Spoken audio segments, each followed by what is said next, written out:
যাতে বন্ধ হয়। এই তো বলছে তো ওই যে রেকর্ড বাস্তব বোঝানো শুরু হয়েছে। দুটো পুকুর ছিল, একটা পুকুরে বাড়ি হয়ে গেছে।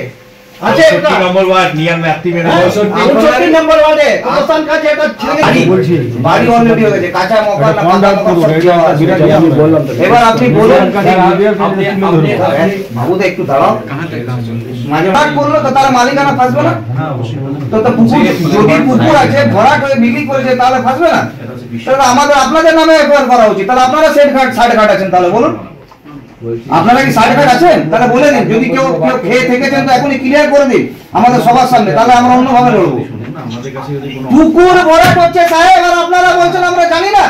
আপনার অফিসের ওখানে পড়ে রয়েছে, জয়দেব বাবু এখানে গোটা কুলটি টাকা বিক্রি করে চলে গেল। এগুলো দেখা দরকার না। আর আপনারা বলছেন আমরা জানবো না। আপনি বলছেন যারা কিনে না হতেই পারে না, জমি যারা কিনেছে তারা কেন ফাঁসবে? যারা জমি বিক্রি করছে তারা ফাঁসা উচিত। আর আপনি বলছেন না, আপনার পাশের জমি কাগজগুলো পড়ুন। ডেপুটি মেয়র 2019-এর গ্রিন প্রজেক্ট নামে পরিচিত দমকল অফিস হওয়ার কথা ছিল, কি করে বাড়িটা এখানে জমি বিক্রি হলো? দুখানা মুসলিম নাম আছে, কোথায় গেল নামগুলো? দুটো নাম আছে, রিজওয়ান নামে আছে, কি করে তারা পেয়ে যায়? তাদের কে ক্ষমতা দিয়েছে? এই দুজন ব্যক্তি কি করে জমি বিক্রি করে পালিয়ে গেল আপনার অফিসের পাশে? আর আপনারা বলছেন জানি না আমরা, তাহলে আপনাদের নামে তো আগে বের হওয়া উচিত। একটু আগে যান, দু কদম দূরে শ্মশান আছে তো, চিফ মিনিস্টার বলছে শ্মশানটা ভরাট হচ্ছে কি করে? দেবত্ব ভূমি তো শ্মশানটা, কালী মন্দির আছে, এটা কি করে হচ্ছে? আপনারা বলছেন আমরা তার গরিব মানুষ যাবে কোথায়? এখানে আসলে এত টাকা খুঁজছে মিউটেশন চাপাতে, রেজিস্ট্রি করতে। বালি দিনকে দিন চুরি হয়ে যাচ্ছে। তালা মারো অফিস, আপনাদের যদি হবে তো বলুন, তালা মারো অফিস, তাহলে মারো। চল হবে না তো আপনি জবাব দেন, ছাড়ুন। আপনারা যতক্ষণ লাগে ডাকো সবাইকে, অফিসারকে ডেকে এফআইআর করুন, মানে এফআইআর করুন, না তালা মারো, চল তালা মারো, চেষ্টা করুন আপনারা। আপনাদের কোনো কাজ নেই, 1.5 বছর হয়ে গেছে আপনারা ঝাঁক মারছেন, ঝাঁকমারি করছেন আপনারা। এত জমি কোথায় গেল? আপনারা ভালো করে চিন্তা করুন, কোটি কোটি টাকা স্ক্যাম। আপনাদের কাছে কোনো ইয়ে নেই, হিসাব নেই যে কত জমি রয়েছে এখানে কুলটিতে। ডাকুন আপনার অফিসারকে, এডিএম বলুন, ডাকুন কুলটির মানুষের জনগণের টাকা, আমরা ট্যাক্স দিচ্ছি, আপনাদের পেমেন্ট হচ্ছে, আর এখানে তাদের আপনার পাশের জমি কি করে অন্য লোকের নামে হতে পারে? এটা আপনাদের কাছে জবাব আছে? আচ্ছা স্যার, জবাব দিয়ে পারবেন? আচ্ছা ভেস্টেড ল্যান্ডগুলো ডেপুটি মেয়র আপনারা কটা গরিব মানুষকে দিয়েছে? পাট্টা সুন্দর না, আমি এত সুন্দর না যে আপনারা এত আমাদের দরকার আছে স্টেপ নেওয়া। যদি স্টেপ নিতে পারেন তাহলে ঠিক আছে, সব ডিটেইলস দিচ্ছি তো আপনাকে। আপনি যদি আপনাকে ডিটেইলস কেন দেবেন? আপনাকে আপনি থানা বড় বড় ডাকুন, আর আপনার অফিসারকে ডাকুন যে এখানে একটা তো হয়েছে, ভূমাফিয়াদের নামে কমপ্লেইন করুন, এটা করুন। আপনাদের কাছ থেকে শুনে এবং করছেন এখানে এটা করেছি সে কথা আপনাদের কাছে তুলে দিচ্ছি। কোন বলে দেখান কার কার নাম দিয়েছে, ভূমাফিয়ার নাম বলতে পারবেন একটা? আমরা বলছি আপনি না এই কথাটা আপনি কেন থাকবে এখানে? আপনি বললেন না যে জমি যারা বিক্রি করছে তাদের কোনো অ্যাকশন হবে না, এই পয়েন্ট একটু কেন করলেন? কেন অ্যাকশন হবে না? আমরা তো তখন বলি না আমরা তো দূর করতে হবে না। যারা না আপনি বললেন কেন এই কথাটা? এই কথাটা পুকুর বলিছে তো ভূমাফিয়া হলো, আর যে বিক্রি করেছে সে ধরা পড়বে না। যারা জমিটা বুঝিয়েছে, পুকুরটা বুঝিয়ে ওখানে করেছে, আপনার কাছে ডেপুটেশন দিল 10টা সমস্যা, এর মধ্যে আছে সরকারি জমি দখল আছে, প্রথমে এনকোয়ারি করে তার যা যা অ্যাকশন হয় আমরা প্রত্যেকটাই তাই অ্যাকশন দেবো। আর পুকুর ভরাট আছে, 2টো পুকুর ভরাট নিয়ে ওনারা বলেছে, 2টো পুকুর ভরাট নিয়েও আমরা 1 সপ্তাহের মধ্যে এনকোয়ারি করে যাবতীয় অ্যাকশন নেওয়া হবে। এটা ওনাদেরকে কথাও দেওয়া হয়েছে এবং এটা আমাদের কাজ, আমরা করে ফেলবো। যেখানে রাজ্যের মুখ্যমন্ত্রী একাধিকবার বলছে অবৈধ মানে এই অবৈধ ভাবে যে ফিলতি নিয়ে এরা একটা ডেপুটেশন দিল। প্রথম কথা হচ্ছে আমরা এর মধ্যে যে কটা নিজেদের চোখে পড়েছে কিংবা অ্যাপ্লিকেশন হয়েছে, অন অ্যাপ্লিকেশন আমরা প্রত্যেকটাই এনকোয়ারি করেছি, প্রত্যেকটাই আমাদের কাছে আমরা থানায় চিঠি করা থেকে কমপ্লেন করা থেকে যে কটা করেছি, যে কটা আমাদের চোখে পড়েনি সে কটা অবশ্যই ওনারা বলেছেন আমরা প্রত্যেকটাই দেখব। যে কটা আমাদের চোখে পড়েছে কিংবা কমপ্লেন হয়েছে প্রত্যেকটাতেই আমরা অবিলম্বে ব্যবস্থা নিয়েছি আমাদের কুলটি ব্লক থেকে, এটা আমরা নিশ্চিত। এবং বালি নিয়েও বলে রাখি, বালিও আমরা যে কটা লাস্ট নভেম্বরের এন্ডেও আমরা 2টো গাড়ি ধরেছি এবং সরকারি নিয়ম অনুসারে 25,000 টাকা করে 50,000 টাকা ফাইনও করা হয়েছে। আমরা মাঝে মাঝেই আমাদের রেড প্রোগ্রামে বেরোই এবং সেটা করে থাকি।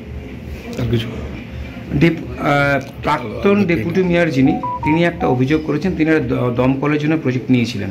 হ্যাঁ, সেই জমির প্রজেক্টটা বন্ধ হয়ে গেছে এবং সেই জমিগুলো লুটপাট করে আপনাদের এখানে দালাল চক্র বিক্রি করা চলছে। প্রথম বলে নিই, আপনারা একটু ব্যাপারটাকে একটু সহজ করে বলুন। সরি, সেটা হচ্ছে এই পুরো জমিটা যে দাগটায় বলেছেন তার 30 শতক হচ্ছে সরকারি আছে, তার মধ্যে এই অফিসটিও আছে। বাকি তার মানে বাকি জায়গাটা নিয়ে দমকলের প্রজেক্ট নেওয়া হয়েছিল। আমরা এটাকে ইমিডিয়েট জেলা দপ্তরের সঙ্গে কথা বলে এটাকে ডিমার্কেট করার ব্যবস্থা করছি। 1 একর 20 শতকের মধ্যে 30 শতক ভেস্টেড আছে এখানে, তার মানে বাকিটা আমাদের ডিমার্কেট করে নিলে আমরা সেটা ব্যবস্থা করব। তাহলে কি উনি ভুল অভিযোগ করছেন? উনি আজকেই কথাটা জানিয়েছেন। আমরা আবার বলছি, ওনারাও যে কাগজটা দেখিয়েছেন সেটাও আপনারা একবার দেখে নেবেন। সেটা 1 একর 20 শতকের জমি আছে, যার মধ্যে 30 শতক সরকারি জমি আছে, যার মধ্যে এই অফিসটিও আছে। অফিসটাইতে পুরো জমিটা একর করে নিয়েছেন না আর জমি আরো আছে? সেটাই বিক্রি করার কাজ চলছে বলে উনি অভিযোগ করেছেন। প্লটটা যদি দেখেন, প্লটের ওই পাশটায় আপনাদের এইটাই তো প্লট, যেহেতু আমরা চোখের সামনে দেখতে পাচ্ছি এইখানেই প্লটটা আছে। পাশে বাড়িগুলো কিছু হয়েছে, একটা নার্সিং হোম হয়েছে, এবং সরকারি জমি কতটা আছে এইভাবে ডিমার্কেট করা নেই আমাদের অফিসটা ছাড়া। কিন্তু যেহেতু আপনাদের একটা দমকলের প্রজেক্ট হয়েছিল, তার মানে কিছু ডিমার্কেশন কাগজ আমাদের কাছে পেয়ে যাব। উনিও দিয়েছেন সেটা? হ্যাঁ, এটা আমরা ইমিডিয়েটলি একটা ডিমার্কেট করার ব্যবস্থা করছি। একাধিক অভিযোগ করছে আপনাদের বিরুদ্ধে, যেটা এবং সবাইকারই মুখে উঠে আসে দালাল চক্র দিয়ে ছাড়া এখানে কোনো কাজ হচ্ছে না, এবং এক এক জমি 2বার 3বার করে বিক্রি হচ্ছে বলে অভিযোগ উঠেছে। পুরো কাজটাই এখন অনলাইন করার ব্যবস্থা করেছি। ফলত এখানে এসে ধরুন আপনি আগে দাগের তথ্য তুলতে হলে আগে আপনাদের এখানে আসতে হতো, একটা খতিয়ান তুলতে হলে আপনাকে আসতে হতো, এখন সেটা বাড়ি বসে করতে পারবে। আমাদের তো মানে সরকার যেটা চাইছেন পুরো কাজটাই অনলাইন করার, আমরা কিন্তু এখানে সেটা চালু করে দিতে সক্ষম হয়েছে। আমরা কিন্তু অফলাইনে কোনো কাজ করছি। আপনি কনভার্সন বলুন, মিউটেশন বলুন, দাগের তথ্য তোলা বলুন, খতিয়ান তোলা বলুন, প্রত্যেকটা জিনিস আমরা অনলাইনে করছি, যেটা আমাদের ডিরেকশন আছে। এবং দেখা যাচ্ছে আপনাদের এখান থেকে বেশ কিছু জমি মাফিয়া অ্যারেস্ট হয়েছে, ওই ধম্মার জোড়ে যেগুলো দখল হয়েছে সেখানে বেশ কিছু জমি মাফিয়া। পাশে আমাদের দপ্তরের, আমাদের এই অফিসের সঙ্গে যুক্ত কেউ এরকম কিছু হয়নি, এবং এটা আমরা অবশ্যই খেয়াল রাখি। আপনাদের দপ্তরের আন্ডারেই তো জমিগুলো কেনাবেচা চলছে? অবশ্যই পরে, কিন্তু আমরা কেনাবেচার পরে রেকর্ড করতেই ধরুন দেবোত্তর সম্পত্তি, কেউ যদি ওটা লিজ করে দিয়ে থাকে, সেটা তো না হবে রেজিস্ট্রি, না হবে রেকর্ড চেঞ্জ। সেগুলো হলে একদম স্পেসিফিক যদি কোনো রকম আমরা মানে অভিযোগ পাই, আমরা অবশ্যই তার বিরুদ্ধে অ্যাকশন। তাহলে অ্যারেস্ট কি, যদি অভিযোগ না পাচ্ছেন অ্যারেস্ট পুলিশ তাহলে অ্যারেস্ট করে করছে? তাই তো, তাহলে অভিযোগ ছিল, তার জন্য আমরাও অ্যাকশন নিয়েছি। পুলিশ নিশ্চয়ই আমাদের কাছ থেকে না কোনো কনসাল্ট করে গ্রেফতারটা করেনি। আপনাদেরকেও তো এখনো আমাদের সেই যোগাযোগটা রয়েছে, এখনো তো কন্টিনিউ আপনাকে অভিযোগ জানালো, কি ব্যবস্থা নেবেন? আমরা অবশ্যই পুলিশের সঙ্গে কনসাল্ট করে এবং জেলা দপ্তরের সঙ্গে কনসাল্ট করে নির্দিষ্ট অ্যাকশন নেব। কি নাম? আমার নাম সোমনাথ ভৌমিক, আমি রেভিনিউ অফিসার। विधानसभा क्षेत्र में जमीन का इतना सारा स्कैम है। जब हम लोग का प्रदेश से जब ये इंस्ट्रक्शन आया कि 11 तारीख को आप लोग BLRO या जहाँ भी BDO है ऑफिस घेराव करें, तो हम लोग कुल्टी कॉरपोरेशन के अंडर में है, तो हम लोग यहाँ BLRO ऑफिस है। तो जब इस पे हम लोग नज़र दिए और जब खुदाई किए तो बोलता है ना, मतलब चूहा के बदले पहाड़ निकल गया। इतना सारा स्कैम सिर्फ 3-4 वार्ड में, तो 28 वार्ड कुल्टी में है। मतलब करोड़ों का स्कैम है, जमी माफिया का, भू माफिया का, और साथ में मिला हुआ BLRO। मतलब इस विषय को लेकर आज हम लोग यहाँ पर डेपुटेशन भी देने आए थे कांग्रेस की तरफ से। तो हम लोगों को जैसे जैसे मिला, सबसे पहला है 18 नंबर वार्ड, कुल्टी में 18 नंबर वार्ड है, जहाँ BJP के पार्षद है। वहाँ एक तालाब है, तो तालाब को कुछ दिन से भराटी किया जा रहा है, भराटी करके शायद बेचा भी गया है। एक वो जगह है। दूसरा जाइए उसी 18 नंबर वार्ड में, कुछ पता है हम लोगों को नाम? नहीं, नाम तो अभी तक कुछ पता नहीं चला हुआ उसका, लेकिन जो लोग किया है उसका डॉक्यूमेंट हम लोग दिए हैं कि ऐसा ऐसा ज़मीन जो खरीदा है वहाँ से, वो लोग हम लोग ऑफिसर को दिए हैं। अंदर रेवेन्यू ऑफिसर थे, BLRO ऑफिसर थे नहीं, तो उनका हाथ में दिए हैं, जो खरीदा है उनको दिए। तो हम लोग बोले हैं आप लोग इनसे इंक्वायरी कीजिए कि ये लोग बिक्री कहाँ से किए, लोग किससे लिया ज़मीन। उसके बाद आप जाइए जौहर को शमशान घाट लेके, कुछ दिन पहले उसके लेके भी हम लोग बाइट दिए थे, और 2 विल्सन बोल के एक व्यक्ति को और एक तो गराई बोल के व्यक्ति को उठाया भी था, लेकिन BLRO की तरफ से अभी भी कोई एक्शन नहीं हुई। तो उसको उस जगह शमशान घाट को भी नहीं छोड़ा जा रहा है। तो हम लोग इसके ऊपर भी दबा दिए हैं कि आप लोग FIR क्यों नहीं कर रहे, भू माफिया लोग जो ज़मीन को ले रहा है, छीन ले रहा है सरकारी ज़मीन, आप लोग उसके ऊपर एक्शन क्यों नहीं कर रहे। और अब आइए 61 नंबर वार्ड, मंदिर का देवभूमि जिसको बोला जाता है, जो दान में किसी ने दिया, वो ज़मीन भी आज प्लॉटिंग का कगार पर खड़ा हुआ है। और BLRO ऑफिसर लोग को मालूम नहीं कि वहाँ पर जमीन वेस्टेड जमीन या देवभूमि को भी आज भू माफिया लोग अपना मतलब छीन ले रहा है, चोरी करके बिक्री करने का कोशिश कर रहा है। और सबसे बड़ा जो बात है, ये BLRO ऑफिस है, आप लोग सब हम लोग सब खड़ा है, इसका लेफ्ट साइड में मेरा देखिए आज बिल्डिंग बना हुआ है। 2019 में उस तत्कालीन डिप्टी मेयर तबस्सुम आरा जी उस समय थे। उस समय जहाँ तक हम लोगों को खबर है कि यहाँ पर कोई फायर ब्रिगेड ऑफिसर बनने वाला था, जिसे ग्रीन प्रोजेक्ट का नाम से किया गया था। लेकिन बाद में आज ये पता चल रहा है कि 2 व्यक्ति जो है, कोई यूनिस बा कुछ नाम है,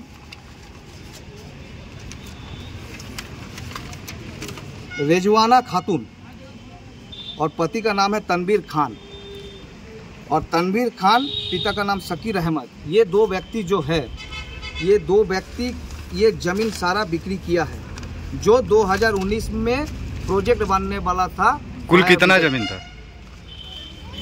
लगभग आपका 0.52 शतक और एक में 0.38 शतक। और ज़मीन टोटल है कितना?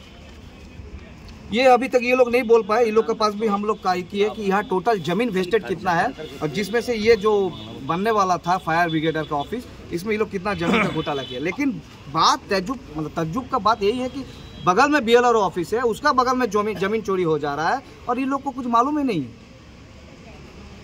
सबसे बड़ा तो आज पश्चिम बंगाल का हालत जो दिखाई दे रहा है हम लोग सबको, कि सब मिल बांट के खाली खा रहा है। बंगाल को कुएं की तरफ, खाई की तरफ ढकला जा रहा है। आप लोग का और एक हम लोग 6 दफा लेके, इस विषय में क्या कहना चाहिए? 6 दफा लेके आज हम लोग अंदर में यही बात की है कि जब यहाँ उन्होंने कहा कि हर चीज़ ऑनलाइन हो चुका है। अगर हर चीज़ ऑनलाइन हो चुका तो बाहर में दलाल लोग क्या कर रहे हैं? क्या बाहर में दलाल लोग सेटिंग करता है, पार्टी का साथ, कस्टमर का साथ सेटिंग करके मीडिएटर का काम कर रहा है, उसका थ्रू ही आप लोग पैसा ले रहे हैं? हम लोग ये सवाल उनके ऊपर उठाए। आसनसोल में एक मामला देखा गया कि अवैध जमीन बिक्री में जो जमीन वहाँ खरीदा है उसको भी अरेस्ट कर लिया गया। इसे कितना तक उचित मानते हैं? अरेस्ट करने के बाद बेल भी तो हो गया, वो बात बताइए क्या चल रहा है। अगर एक सरकारी प्रॉपर्टी को कोई खरीद के बेच भी देता है, उसका नाम पे कम केस होता है और वो 2 दिन के अंदर बेल भी पा लेता है, तो हमको बताइए ये कैसा स्पेसिफिक केस हुआ। कार्रवाई स्ट्रांग होना चाहिए, जिससे एक मिसाल बने, ताकि आने वाले दिन में भू माफिया लोग डरे। लेकिन यह डर का माहौल कहाँ है? डर तो ये लोग रहा है, डर तो हम लोग आम पब्लिक डर रहा है। अरेस्ट होने वाला ऑनर तो नहीं था? ये तो अभी लोग इंक्वायरी में है, पता चले तो देखते हैं। हम लोग 7 दिन का समय दिया है इनको कि आप लोग अपना अगर काम ठीक से नहीं कीजिएगा तो आने वाले दिन में इसके अलावा जैसे आप बता रहे, राज्य सरकार का जमीन को अतिक्रमण किया जा रहा है, ज़मीन पे कब्जा किया जा रहा है, तालाब पर भराटी कर दिया जा रहा है। लेकिन इसके अलावा एक और भी बहुत बड़ा मुद्दा है यहाँ पे कि ECL का संपत्ति जो कि कभी भी धसान हो सकता है, तो उस पर भी उसको भी लगातार कुल्टीवासी खरीद रहे हैं, गरीब लोग खरीद रहे हैं, गरीब तबके के लोग। अगर वो धसान हो जाएगा तो इसका जिम्मेवार किसको मानते हैं? इसको प्रशासन को लेना होगा कि प्रशासन तो वो जमीन माफिया लोग से, भू माफिया लोग से पैसा खा रहा है। आज गरीब है, हम मान लो एक एग्जांपल देते हैं कि गरीब इंसान महीना में कुछ कमा रहा होगा 5,000, 6,000, 7,000, तो वो तो और लाख रुपये इकट्ठा देकर जमीन नहीं खरीद सकता है। तो भू माफिया लोग इसी का फायदा उठा के वो लोग को कम दाम में जमीन कहा दे रहा है। ECL का जमीन जब खदान है नीचे, रात को सोएगा तो सुबह अंदर चला जाएगा, पता भी नहीं चलेगा। तो ये सब में प्रशासन तो नजर नहीं दे रहा। सबसे बड़ा बात है लोकल TMC नेता लोग इसमें मिलित है। बिना सपोर्ट, बिना मिलित कोई कुछ एक काम भी नहीं कर सकता है। तो हम लोगों का लड़ाई वही पर है कि भाई हम लोग ये सब चलने नहीं देंगे। अगर कार्रवाई नहीं हुआ तो आगे क्या कीजिएगा? तो बोले हैं आने वाले दिन में BLRO ऑफिस को बंद कर देंगे, ताला मार देंगे। आपका नाम? मेरा नाम सुकांत दास, कुल्टी ब्लॉक कांग्रेस सभापति।